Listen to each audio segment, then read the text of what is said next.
Hello friends, आप लोगों का स्वागत है आपके अपने YouTube channel sky study point में। तो जैसा कि आज 14 सितंबर यानी हिंदी दिवस है। हिंदी दिवस की आप लोगों को बहुत बहुत शुभकामनाएं। तो आइए आज हम पढ़ेंगे समास। समास का देखिए पहले अर्थ बताते हैं। दो शब्दों के मिलने से बना नया संक्षिप्त शब्द ही समास है। दो शब्दों का संक्षिप्त रूप समास है। दो शब्दों का संक्षिप्त रूप ही समास है। ठीक, परिभाषा क्या है? दो शब्दों का संक्षिप्त रूप ही समास है। दो शब्द मिला दिया और उससे जितना छोटा नया शब्द बनेगा वही समास है। तो आइए हम समास के भेद के बारे में पढ़ते हैं। तो समास के 6 भेद होते हैं। कितने होते हैं? 6 भेद होते हैं। अव्ययीभाव समास, तत्पुरुष समास, द्विगु समास, कर्मधारय समास, द्वंद्व समास और बहुब्रीहि समास। तो देखिए पहले हम अव्ययीभाव समास हम आपको बिल्कुल सरल तरीके से पढ़ाएंगे, आपको रटने की कोई आवश्यकता नहीं। देखिए पहला समास है अव्ययीभाव समास। तो अव्ययीभाव समास वह समास है जिसका पहला पद अव्यय होता है, अव्ययीभाव समास कहलाता है। पहचानने की ट्रिक है, इसमें उपसर्ग दिया होगा। ठीक है, तो जैसे हम कुछ एग्जांपल लिखते हैं। जैसे हमने लिखा अनुकूल, फिर लिखा प्रतिकूल, फिर इसके बाद आजन्म। ध्यान देना, अनु उपसर्ग है, प्रति उपसर्ग है, आ उपसर्ग है। तो यानी कहने का मतलब जो है, जिस समास में उपसर्ग दिए हों लगभग वो सभी किस में आ जाते हैं? अव्ययीभाव समास में। अब दूसरा समास है तत्पुरुष समास। तो देखिए तत्पुरुष समास में प्रथम विभक्ति से लेकर सप्तमी विभक्ति तक दिया होगा तो वो सभी वो तत्पुरुष समास में आ जाते हैं। तत्पुरुष में क्या होता है कि यहां पर पहला पद प्रधान ना होकर के दूसरा वाला पद प्रधान होता है। तो कैसे? जैसे हम यहां पर लिखें हस्तलिखित। हस्तलिखित, हस्तलिखित का मतलब क्या हो गया? हाथ से लिखित या हाथ द्वारा लिखा गया। के द्वारा, के लिए, यानी ये जो चिन्ह होते हैं कारक चिन्ह ये आते हैं। दूसरा एग्जाम्पल हम ले लेते हैं। जैसे इसका हस्तलिखित के अलावा हमने जैसे लिखा यहां पर राजपुरुष, तो राजा का पुरुष। ठीक है, उसके बाद जैसे हमारे पास एक एग्जाम्पल बुक में और लिखा हुआ है ग्रामवास। क्या लिखा है? ग्रामवास।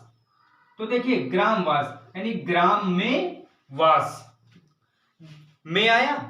अब कह ले, जैसे दूसरा हम इसके लिए ले लेते हैं। एक एग्जाम्पल लिखा है स्वर्ग प्राप्त। क्या है? स्वर्ग प्राप्त। तो ध्यान देंगे, स्वर्ग को प्राप्त, तो यानी जहां कर्ता ने कर्म को करण से आदि ये सभी चिन्ह आएंगे वो तत्पुरुष में। अब द्विगु समास सबसे सरल समास होता है। ये तो आप आंखें बंद करके सॉल्व कर दो। कैसे? द्विगु समास। तो द्विगु समास में जहां पर पहला पद संख्यावाचक हो जाएगा द्विगु समास कहलाता है। तो द्विगु समास के लिए जैसे हमने लिखा नव रत्न यानी 9 रत्नों का समूह। फिर दूसरा जैसे हम लिख दें पंच पात्र, तो 5 पात्रों का समूह।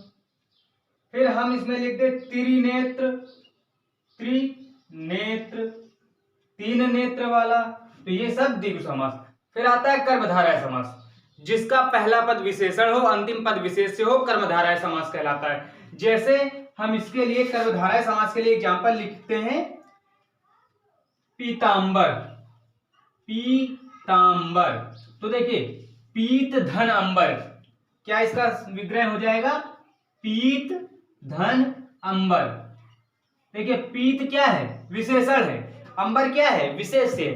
तो ये हो गया कर्मधारय समास, जिसका पहला पद जो है विशेषण हो अंतिम पद विशेष्य हो, कर्मधारय समास कहलाता है। पीतांबर, नीलांबर, नीलांबुज, नीलकमल, तमाम ऐसे उदाहरण इसके हो जाएंगे। ठीक, अब इसके बाद द्वंद्व समास। ऐसा समास जिसमें पहला पद दूसरा पद दोनों प्रधान हो या बराबर की भागीदारी हो या फिर एक दूसरे के विपरीत हो, उसे द्वंद्व समास कहते हैं। जैसे दिन रात, दिन रात, इसमें और शब्द आता है। क्या आएगा? और शब्द। तो दिन और रात। दाल चावल, तो दाल और चावल। राम लक्ष्मण, तो राम और लक्ष्मण। ये आपको समझ में आ गया होगा। फिर बहुब्रीहि समास, अंतिम समास। तो बहुब्रीहि समास वह समास होता है जहां पर न पहला पद प्रधान न दूसरा पद प्रधान, इसमें अर्थ बिल्कुल अलग से ले लिया जाता है, बहुब्रीहि समास कहलाता है। जैसे हम लिखें दशासन, दशानन लिखे या दशासन लिखे, बातें की, तो दशानन, इसका अर्थ अलग से ले लेंगे। 10 मुख वाला अर्थात रावण। देखो अर्थ अलग से लिया गया, 10 मुख वाला अर्थात रावण, तो ये बहुब्रीहि समास। ऐसे ही हम कहें त्रिनेत्र, तो 3 नेत्र वाले अर्थात शिव। लंबोदर, लंबा है उधर जिसका अर्थात गणेश। जहां पर अलग से अर्थ लिया जाए वहां पर बहुब्रीहि समास होता है। तो उम्मीद करते हैं आप लोगों को समास काफी अच्छे से समझ में आया। अगर आपको किसी प्रकार का डाउट है तो आप हमें कमेंट करके जरूर बताइएगा। तो आज के वीडियो को हम यहीं पे खत्म करते हैं। धन्यवाद।